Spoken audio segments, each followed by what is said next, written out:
Big boss లోపలికి వచ్చి ఇంక 2 రోజులు కూడా కాలెక్కదు కాబట్టి ఒరిజినాలిటీ అంతా లోపల పెడుతూ కనిపిస్తుందంట విష్ణుప్రియ. ఇక్కడ తన కోసం మాటలు, గాసిప్‌లు మొదలుపెట్టేశారు.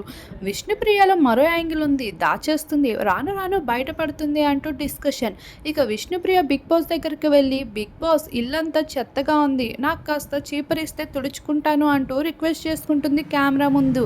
ఇక శేఖర్ భాష వచ్చినప్పటి నుండి గొడవలతో, కాంట్రోవర్సీస్‌తో మొదలుపెట్టేశాడు. బయట కాంట్రోవర్సీస్‌తో ఎలా ఫేమస్ అయ్యాడో హౌస్ లోపల కూడా అలా గొడవలు, కాంట్రోవర్సీస్‌తో ఇక్కడ కూడా టాపిక్ కొట్టేద్దాం అనుకుంటున్నారో ఏమో గానీ శేఖర్ భాష అందరిని ఎంటర్‌టైన్ చేస్తూ హౌస్‌లో ఉన్న వాళ్ళకి మాత్రం చిరాకు తెప్పిస్తున్నాడు. ఈసారి నామినేషన్‌లో తన పేరు కన్ఫర్మ్‌గా ఉంటుందనిపిస్తుంది.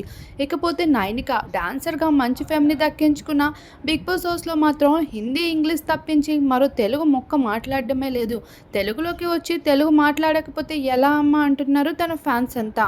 మరొక వైపు నాగమణికంఠ తన లవ్ స్టోరీ, తన ఫ్యామిలీ కోసం అన్నీ తెలుసుకున్న పూర్తి వివరాలు ఇంకా చెప్పండి అంటూ హౌస్ మేట్స్ తన బుర్ర తినేస్తున్నారు.